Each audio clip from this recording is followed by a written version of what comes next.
కాంగ్రెస్ ప్రభుత్వంపై పత్తి రైతులు ఆగ్రహం వ్యక్తం చేస్తున్నారు. శాలిగౌరారం మండల పరిధిలోని మాదారం గ్రామంలో కలాన్ దగ్గర పత్తి రైతులు ధర్నా నిర్వహించారు. నకరేకల్ నుంచి ఆర్వపల్లి రహదారిపై బైఠాయించి పత్తికి నిప్పు పెట్టి నిరసన తెలిపారు. ఆరుగాలం కష్టపడి పెంచిన పంటను కొనుగోలు చేయకుండా రాష్ట్ర ప్రభుత్వం తమతో ఆటలాడుతోందని వాపోతున్నారు రైతులు.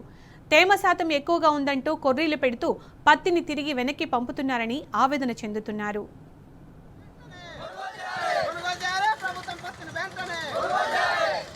కొనుగోలు చేయాలి కొనుగోలు చేయాలి కొనుగోలు చేయాలి కొనుగోలు చేయాలి.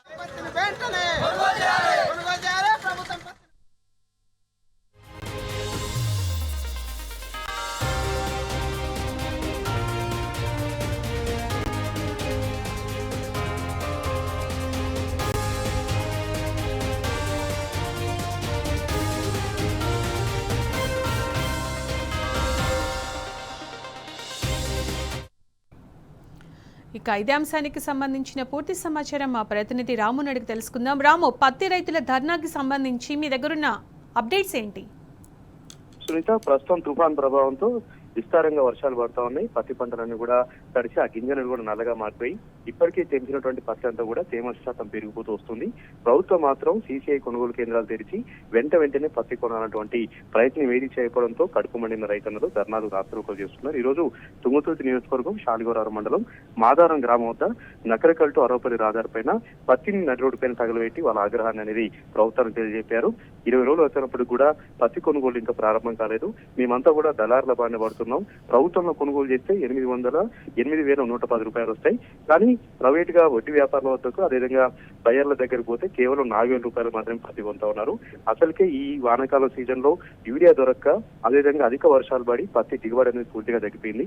కాస్తో కూస్తూ వచ్చినటువంటి పత్తి దిగుబడిని కూడా ప్రభుత్వం కొనుగోలు చేయకపోతే ఎట్లా అంటూ కూడా రైతులను వాపుతున్నారు. ఒక శాలిగౌరారం మండలమే కాదు, దేవరకొండ అదేవిధంగా హుజూర్నగర్ ప్రాంతాల్లో అదేవిధంగా భువనగిరి ప్రాంతాల్లో కూడా ఎక్కడికక్కడ పత్తి రైతులు రోడ్డు ఎక్కుతున్నటువంటి పరిస్థితి మనకు కనిపిస్తా ఉంది. 9 సీసీఐ కేంద్రాలు ఏర్పాటు చేశారు. అవి కూడా 4 రోజులు మాత్రమే కొనుగోలు అనేది జరిపింది. ఇప్పుడు వానలు వస్తున్నాయి కాబట్టి తేమ శాతం పెరుగుతుంది. రైతులతో గొడవ ఎందుకు అన్నట్లుగా సీసీఐ కొనుగోలు కేంద్రాలకు 12 రోజుల పాటు కూడా సెలవులు ప్రకటించారు. ఈ 12 రోజుల పాటు కూడా గేట్లకు తాళాలు వేసి ఒక్క పత్తిని కూడా అందులోకి రానివ్వట్లేరు. దీంతో ఇప్పటికే తెంపినటువంటి పత్తి అంతా కూడా ప్రైవేట్ గా దళారులు కొనుగోలు చేయాల్సిన దుస్థితి నల్గొండ జిల్లాలో వచ్చింది. ఇది పూర్తిగా ప్రభుత్వ వైఫల్యంగా చెప్తా ఉన్నారు. సీసీఐ కొనుగోలు కేంద్రాలు తెరిచి వెంటనే పత్తి అనేది కొంటే రైతులకు కూడా గిట్టుబాటు ధర వస్తుంది కదా అంటూ కూడా వాళ్ళు డిమాండ్ చేస్తున్నారు. ఎవరెంత మొత్తుకున్నా కూడా ఎవరు కూడా పట్టించుకోవట్లేదు. జిల్లాలో 2 మంత్రులు ఉన్నప్పుడు కూడా కనీసం పత్తి కొనుగోలు సంబంధించినటువంటి ప్రయత్నాలు చేయట్లేదు.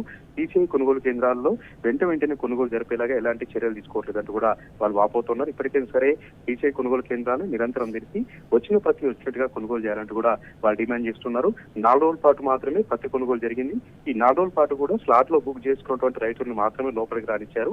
స్లాట్ లో బుక్ చేయకుండా ముందస్తుగా ఎలాంటిగా ఆన్లైన్ లో బుక్ చేయకుండా పత్తిని తీసుకపోతే ప్రభుత్వ అధికారులు కొనలేదు. ఇక తేమ శాతం విషయంలో కూడా పదే మోసం చేస్తున్నారంటూ కూడా ఈ రోజు అరవపల్లి టు నకరికల్ ఆధారపైన ధర్నా చేశారు. వెంటనే పత్తి కొనుగోలు ప్రారంభించాలి, పత్తిని వెంటనే కొనాలి, తమకు మద్దతు ధర ఇవ్వాలంటూ రైతులు డిమాండ్ చేస్తూ ఉన్నారు. Sunitha. Right Ram, thanks for the updates.